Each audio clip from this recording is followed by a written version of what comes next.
south of India fundamentally opposed to the Hindutva brand of politics. To talk about the emerging politics south of the Vindhya, I am delighted to be joined at the India Today Mumbai Conclave, because it would be highly stereotypical to do this kind of a conversation sitting either in Chennai or Bengaluru, and therefore we invited these four young, bright, fiery stars of South India politics all the way to Mumbai. Can we have a round of applause as I welcome to the India Today Conclave Tejasvi Surya, National President of the BJP Yuva Morcha, Member of Parliament. Flanking him, we've got Mr. Annamalai, State President of the BJP in Tamil Nadu. He's a star on TV and also on social media, but is his politics more in the air or on the ground? We'll find out in this session and from here on. Representing the Congress, we've got one of the bright stars of the Congress in Karnataka, the one state where the party thinks it will be able to launch its fight back against the BJP. Join me in welcoming Dinesh Gundu in charge of the All India Congress Committee of Tamil Nadu, Puducherry, Goa. He's been part of Rahul Gandhi's Bharat Jodo Yatra and can give us a sense of how that yatra is going and what it means for national politics. Last but not least, Dr. Kanimozhi NVM Somu, Member of Parliament of the DMK. Can we have a warm round of applause, please? I want to start by taking on what's going on in Karnataka, and we'll start with Tejasvi Surya, because it's in Karnataka that the opposition, Congress, senses its big opportunity. They're leveling your government corrupt. They say this is pay CM. This is where they think the BJP is on the defensive. This is where Dinesh Gundu Rao and Rahul Gandhi think they can start their fight back against the Bharatiya Janata Party. So let's start from there. The Congress's Bharat Jodo Yatra went through Karnataka. It seemed to have been a big success. The BJP at this moment in Karnataka seems to be on the defensive. Rahul, thank you so much for having me here. The Congress party is an endangered species in the nation today and is almost on its way to extinction. And they hope that Karnataka can be the last shot at survival. But I can tell you very certainly, Rahul, I was very closely following the Bharat Jodo Yatra. Rahul Gandhi spent more than 20 days in Karnataka, and we have always seen wherever he goes, whichever state he spends more time, we have seen the proportionate corresponding decline of the Congress party there. And I can tell you that the Bharat Jodo Yatra was a non-starter in Karnataka. As far as the allegations that the Congress party has made and run very distasteful campaigns like the Pay CM, 40% Sarkar, etc., I can only say this. It was when Mr. Siddaramaiah was the Chief Minister that the Congress party systematically and in a very calculated manner destabilized and dismantled the Lokayukta institution. They created an unconstitutional institution called the Anti-Corruption Bureau, the ACB, which unceremoniously the High Court of Karnataka declared as unconstitutional. The legacy of the Congress, whether it is in Karnataka or whether it is outside, has been one of corruption, nepotism and appeasement. Their rule in Karnataka has not been anything different. The Congress, while it was in power, enabled terrorists from the PFI and SDPI a free run, withdrew cases on more than 1,700 people who were in jails, and they unleashed a reign of terror in Karnataka, a state known for its harmony and prosperity. When they were in power, they not only systematically destabilized institutions whose mandate was vigilance and anti-corruption, but they also actively indulged in massive corruption themselves. The former national president of the Congress party, as well as the sitting president of the Congress party in Karnataka, are both on bail on corruption charges, and they are making allegations on the BJP today. My challenge to the Congress and its proponents today is, If you want to make an allegation of corruption on the BJP or our state government in Karnataka, do not do so in media. Do not do so in public meetings. The time for hit and run politics, spit and scoot politics is done. In India, we have an independent judiciary. Go to the police station, file cases. If the police does not accept an FIR, go to courts. Go to the Supreme Court, go to the High Court, go to CVC, go to CAG. There are multiple institutions. Till today, not a single piece of evidence has been forthcoming other than baseless, malicious allegations by a leadership who has no credibility left. Spit and scoot. There is a big World Cup taking place at this time. That World Cup is in Gandhinagar and in Shimla. Rahul Gandhi is doing net practice in Karnataka and Telangana. And people are wondering, is he playing the match which, he'll be judged on? Your Bharat Jodo Yatra so far through Tamil Nadu, Telangana, Karnataka is a success. But your critics will say that that is not what you will be measured against. When the results are counted on the 8th of December, if the Aam Aadmi Party overtakes the Congress in Gujarat, that is what will overshadow everything that the Yatra has done for that. Rahul Gandhi continues to display that he doesn't have his immediate political priorities right. Dinesh Gundu Rao. No, thank you, Rahul, for calling me here. Firstly, before I get on to the subject of the Bharat Jodo, my dear colleague has dished out a lot of misleading facts and utter lies in front of all of you. He said that 1,500 PFI activists were released. We've in fact written to the government, the present government, our opposition leader wrote a letter and said, please give us a list of the PFI activists who were released by the then Congress government. They haven't even replied to that. He spoke about the ACB being reinstated. They didn't reinstate the ACB. Okay, when we were there, the Lok Ayukta, we had formed the ACB, the Anti-Corruption Bureau. The High Court did it, not their government. So it's not his credit that we've empowered the Lok Ayukta, whereas in Delhi, nobody can even hear of the Lokpal. Lokpal was the biggest issue that this country was facing when we lost the election. And for many, many years, Mr. Modi didn't even think about forming the Lokpal. So from where is he talking from this, with so much of arrogance and this overconfidence? See, for the BJP, it's not just the Congress. They want to destroy all political parties. Because for them, they want an authoritarian state. They want to control everything, control the media, control the institutions, control the ED. Karnataka's corruption is skyrocketing. It's not the Congress's allegation, Mr. Surya. It is the Contractors Association president who wrote to the Prime Minister saying that commissions are the corruption has gone sky high. We can't afford to pay this kind of commission. People have committed suicide. Mentioning a minister's name, a contractor committed suicide. That's not the Congress party who's saying this. So don't put everything onto the Congress's bucket and say that it's got nothing to do with us and that Congress is making false allegations. Firstly, your government is corrupt. Fortunately for your ministers, fortunately for your chief minister, fortunately for all of you people, your ED, IT is in your pocket. Will they even think of raiding one minister in Karnataka? Will they take action on one minister or one BJP politician? All the corrupt people join BJP, they get protection. Whoever is against the BJP, they are being harassed. You said our president is on bail. For the last 3 years, ED has been summoning him, calling him. Again, now the ED has given another fresh warrant on the same allegations. So if your ED is doing your bidding and if he is your lapdog, then you don't come and tell us that he is on bail. So, this is the way the country is running. Rahul Gandhi, you're saying, is on bail. For what? What is the allegation? It's been for so many years you've been handling the case. If there was some real concrete evidence, you should have arrested him.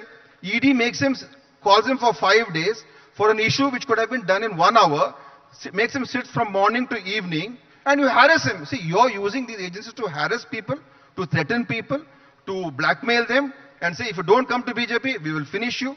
So don't sit on this podium and talk like you're the saviors of the country. You are destroying the foundations of this country. And coming to the Bharat Jodo Yatra. Rahul, now Bharat Jodo Yatra is not conceived just based on a state election. That is a program starting from Kanyakumari to Kashmir. It will conclude in February. What happens in this country, there will be elections all the time. Karnataka will be having elections after Gujarat and Himachal. Let us wait for the results of Gujarat and Himachal. Why are you already jumping to a conclusion that you know the results? So let us wait for the results. But the Bharat Jodo Yatra is a tremendous success. Tejasvi Surya says it's a non-starter. That shows how blind he is or how deaf he is. Because the reception Rahulji has got, right from Kanyakumari, I've been part of it for many days. It's been a great program. So accept good things. I won't say that Congress is all good and BJP is all bad. There are good things in BJP, there are bad things in BJP. There are good things in Congress, there are bad things in Congress. But when you see something good happening, you should accept it. When something is successful, you should have the conviction to say that yes, it's a decent program. But by saying it's a non-starter, you're making a fool of yourself in front of this audience because people have seen the response that the Yatra has got. So let's not get into these kind of, just because you have the backing of the establishment, you can say what you want. The Jodo Yatra, Bharat Jodo Yatra, has got its own agenda, has got its own mission. Election politics, that's another issue altogether. We have a new Congress president. Rahulji very clearly said that he won't be the Congress president. No Gandhi will be the Congress president. He has stuck by his word. We have got a new president. We are also, we understand the situation. We are facing a tough time. We are facing a challenging time. But don't write us off. And don't be so arrogant to say that the Congress is finished and this is the, we are on the last leg. Because this arrogance is what is going to bring you down. Mark my words, Mr. Surya. And those are my opening remarks, Rahul. After that, I'll make further comments later on. Before I put my first question to our next speaker, let me tell you a little bit about Annamalai. He's a former police officer, has been superintendent of police in Udupi, in Ramanagara, is considered by the BJP as the bright young star in Tamil Nadu politics. So here's a man you'll hear a lot more about in the years to come. You saw him here first at the India Today Conclave in Mumbai, outside of his own home ground. Now the problem is you have a very tough batting wicket. You've got Dr. Kanimozhi's party and the AIDMK in a bipolar contest in Tamil Nadu. And the BJP would like people to believe that they can make inroads. The AIDMK is weakening. You're talking about a spiritual blend of politics to take on the Dravidian belt of politics. But the fact is that Tamil Nadu for the last 4 decades has been in the throes of a Dravidian brand of politics. And therefore, you're now trying to create a new version or a new stream of thought in Tamil Nadu politics, which the state has rejected many decades ago. Why do you think you'll be able to get some purchase? Thank you, Rahul, for having me here. The beginner spirit of the Dravidian movement, no doubt about that. It was created at a certain point of time when it was needed. 1949, DMK was formed. They were in power for 5 times. This is the 6th time they are sitting in the CM's chair. If you look at where it started and where it is now, what started with a lot of promise about welfare economics, making sure the underprivileged and the poor, they come out of their natural cyclical bondage. It has become a one family, one dynasty.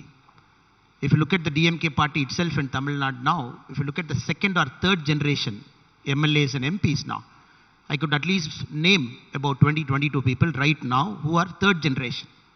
So the promise that was there in 1949 has almost vanished now. And it was a different time. BJP had its first MLA in 1996. DMK and ADMK, very well established parties even before BJP made an attempt to enter Tamil Nadu. They were in power in 1967. ADMK came to power in 1972. We had some very charismatic leaders. Annadurai, Kalaignar Karunanidhi, MG Ramachandran, Jayalalitha. Movie idols, great fan following, translated that into political dividends. If you look at the current state of politics, everybody in Tamil Nadu know the concept of Dravidian movement has lost its charm because they are not keeping its promise with the original beginner spirit. It has become corrupt, it has become a family oriented, it has become a dynastic oriented. Now BJP Tamil Nadu, in 2022, if you look at the BJP now, it is doing far better across India with respect to the earlier part of the Dravidian governments in Tamil Nadu, the first government in 67 or the later governments. So we really believe Tamil Nadu is yearning for a change. It wants a change. The voice of youth is very clear. They don't want to get trapped into this dynasty, one generation after the other coming and ruling. And especially people who sit in Delhi or Mumbai, when they look at Tamil Nadu politics, they have a very tinted view of Tamil Nadu politics. To define DMK politics, it's 3M. The first M is nothing but media. You take the media control, you run family-owned channels, you say the same story and again over a point of time. You make people to believe. So more than any other political party, they run more TV channels. They spin a story, spin a narrative. The second is movies. Every single DMK person is either a movie producer or a movie actor. MK Stalin tried his luck as an actor. The current, his son is a big time movie producer. 70% of Tamil Nadu movies is doing it. The third M is myth. DMK thrives on myth.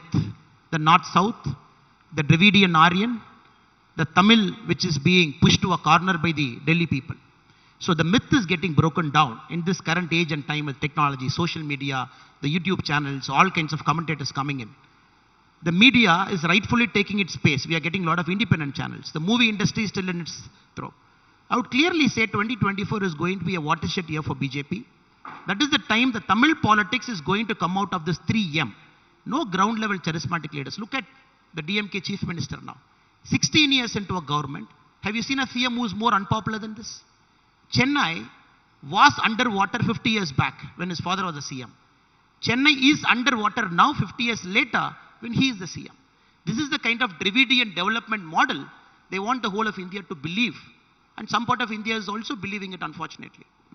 Dr. Kanimozhi, I was studying the recent electoral data, which suggests that in the urban body polls that happened in February 2022, the BJP picked up substantially more votes, 9.26 lakh votes, which is about 5.4% of the total votes cast, which is more than double the votes that they picked up in the last elections. People like Annamalai will say, we have got our foot in the door.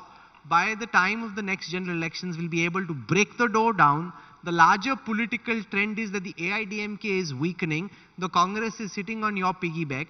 And therefore, we can then be the opposition to the DMK. He senses an opportunity here. Thank you, first of all, for giving me an opportunity to explain the Dravidian movement across India, which has been running in Tamil Nadu. I would take up the discussion by thanking India Today. In its India Today magazine, 2021 reported that one of the best performing states is Tamil Nadu and one of the popular CMs is Chief Minister Mr. M.K. Stalin. Thank you so much for that. That is the start of my point. And I would like first to take up the questions of the 3 M's what our BJP state president has been putting across. Media is something it's common for everyone. Whether it is DMK, AIADMK, it can be Congress, it can be BJP. Anybody can get into media, act, produce, direct, and everything can be done. If the people like it, you're going to get clicked. It's nothing like you go and bribe and ask them to see a movie or do something like that. It's just one's own skill keep-ups there. Our great leader, Kalaignar M. Karunanidhi, was from the cinefield world. He came from there. M.G. Ramachandran, Jayalalitha, everybody has acted movies and come across to the state politics. So I think that is not a great thing which he has put across. Next one, he was talking about generation. Let's not get into nepotism. I think it's there in all the political parties across India, not only in DMK, it's there in BJP, it's there in Congress. It's like how people understand the politics and the family comes into it. It's just that. It's that we are not preventing anybody else getting into politics. That also needs to be understood. This is what Mr. Annamalai said. I'm just getting it there. Okay. Now, you are talking about the vote share of the local elections. In Tamil Nadu, what we run is the Dravidian government. This Dravidian government is not just from 1949 as BJP state president has said. It's been even past more than that. We are into social justice. That is one thing taking us forward in all the elections until now. Now, Annamalai has said they have had an increase in the votes. Yes, they have had an increase. Either they have been banking on one of the Dravidian parties in Tamil Nadu to run the horses. Otherwise, I don't think never ever BJP has contested as a single party in Tamil Nadu.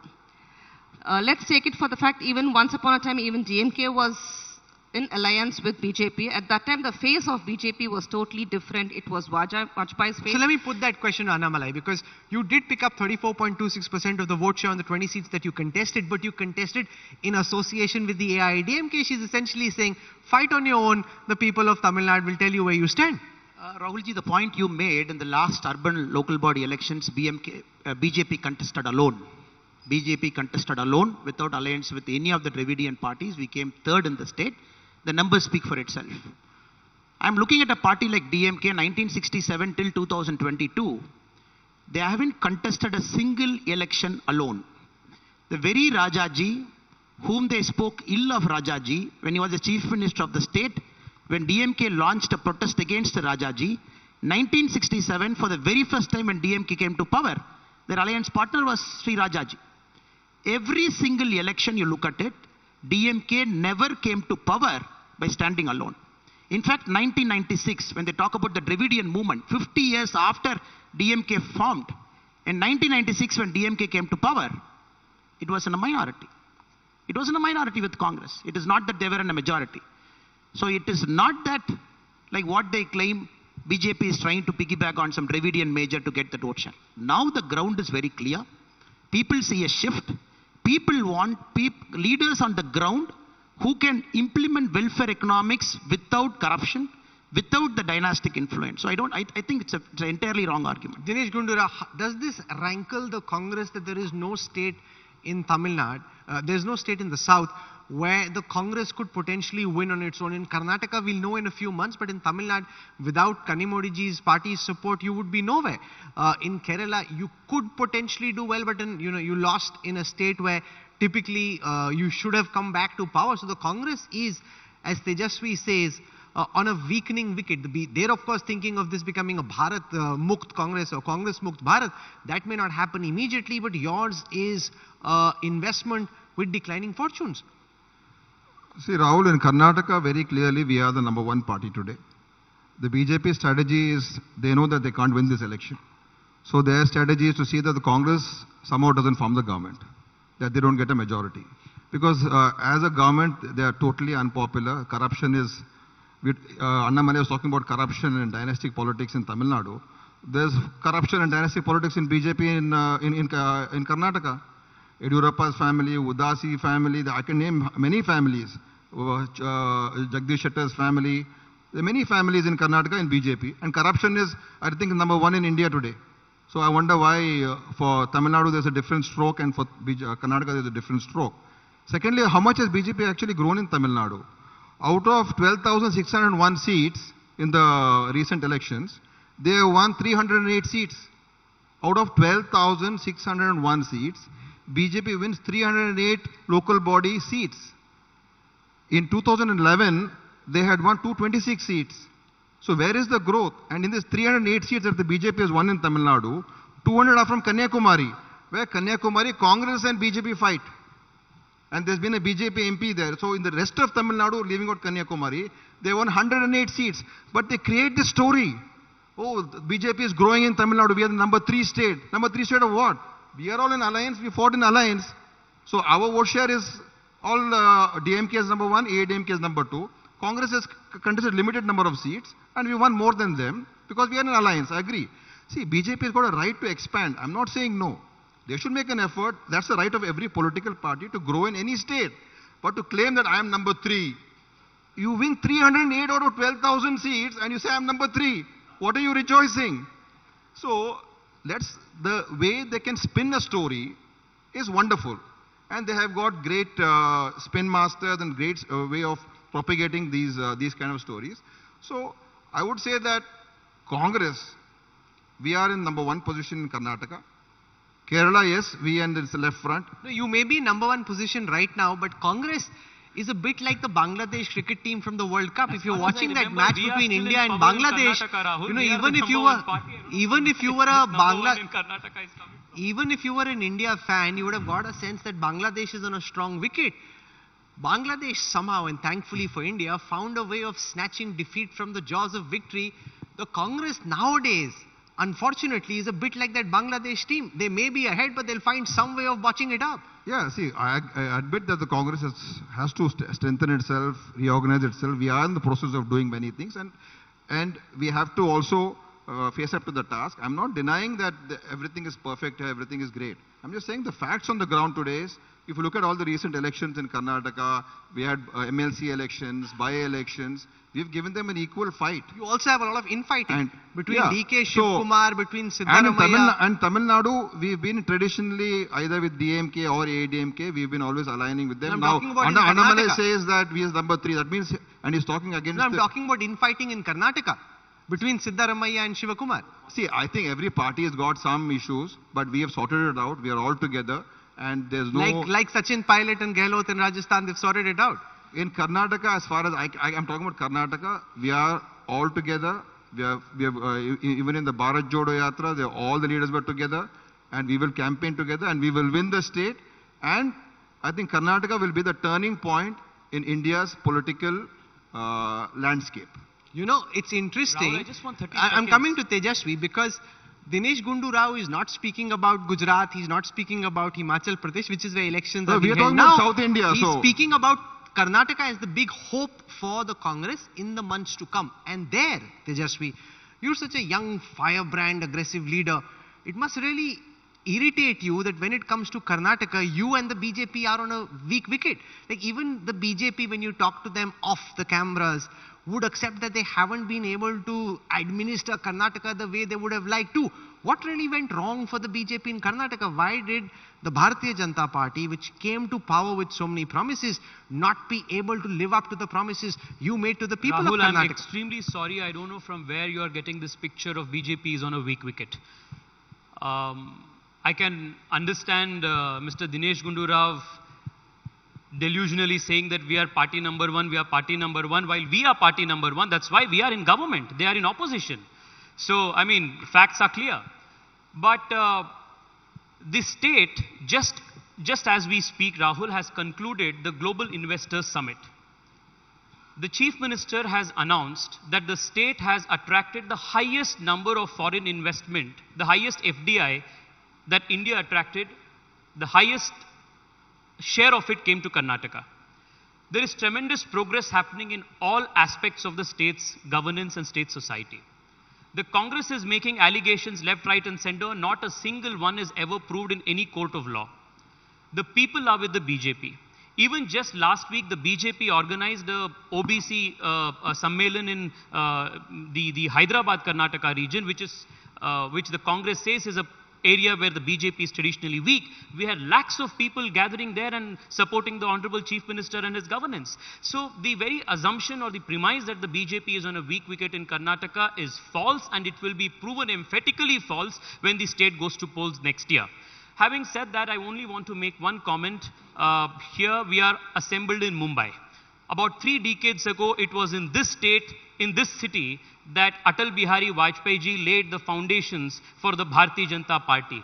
This city is in many ways the Janma Bhumi of this party. It was then that Atal ji said, Andhera niklega, Suraj khilega, Kamal khilega. 30 years ago, the same political commentators, the same kind of numbers were read out, BJP was written off. The BJP was branded as a party which is upper caste, which is Hindi, Hindu, Hindutva party restricted to the north of India. The BJP had only 2 MPs. But today, we have 303 MPs. We have governments in the east of India. We have government in the south of India. We have government in the west and the north of India. If there is one party that is truly representing and uniting India, it is the Bharatiya Janata Party. And mark my words when I say this, Rahul, a very short period from now, less than a decade from now, the BJP will be forming governments in Tamil Nadu, in Kerala, Telangana and Andhra Pradesh. And Dinesh Gundu Rao will be there, hopefully, to see that and join us in the celebrations that time. You're inviting him to the BJP? Join means, what do you mean by join? Celebrations. Are you sending me an ED notice by any chance? If an ED notice comes, you'll join the BJP? See, my statement is, anyone who is corrupt, join the BJP, you will be safeguarded. No, you spoke I won't be joining the BJP. Hindi, Tejasvi. Now, parties like the DMK say that the BJP is trying to impose Hindi. We've started teaching medical sciences in Hindi as well, engineering in Hindi. Dr. Kanimozhi and her party are deeply uncomfortable with what the BJP is trying to do in terms of trying to foist Hindi suzerainty over everybody else. Rahul, for a very long time, the Dravidian parties and the Congress has repeatedly tried to create this bogey of Hindi imposition on the BJP. But let me put a few facts before this august audience which will dispel this once and for all. If there is one political party in India that has to answer the charge of Hindi imposition in India, it is flatly the Congress party. In the Constituent Assembly, when the Congress party and its then leaders tried to declare Hindi as the national language and tried to force it down the throats of people in the rest of the country, it was my leader of that time, Shyama Prasad Mukherjee, who vociferously, unequivocally defended the rights of non-Hindi speaking states and made a case for those languages as well. I want to just quote two sentences from what S.P. Mukherjee, our party's founding father, had then said. India has been a country of many languages. If we dig into the past, we will find that it has not been possible for anybody to force the acceptance of one language by all people in this country. Some of my friends spoke eloquently that a day might come when India shall have one language and one language only. Frankly speaking, I do not share that view. If it is claimed by anyone that by passing an article in the Constitution of India, one language is going to be accepted by all by a process of coercion, then I say, sir, that it will not be possible to achieve. Just give me a second. This was what Shyama Prasad Mukherjee had said. Come to 1962. Atal Bihari Vajpayee was then a member of the Rajya Sabha. Okay. He was the first MP in the Rajya Sabha to introduce a private member's bill to introduce the Sindhi language spoken by a microscopic minority of people who speak all languages. Give me 30 seconds more, Rahul, please. This is important. He's a lawyer, you see, so very persuasively he'll argue for more time and then not Rahul, give others an Rahul, opportunity. Don't please eat my time, please. 30 seconds. It was fast. Annamalai, don't blame me. Blame him later. It was between both of you. when L.K. Advani ji was the Home Minister in 2000, it was the BJP which introduced the Santhili and the Bodo languages spoken by tribals in this country into the 8th schedule.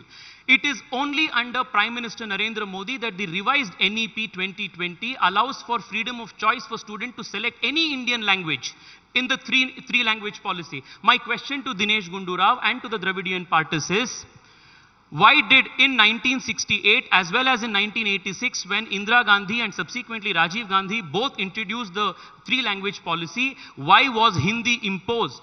Dr. Kanimozhi, the charge against the DMK would be that you are distorting what the BJP is attempting to do. Of course, BJP would like Hindi to be a national language, but it is not through coercion, it's not through force.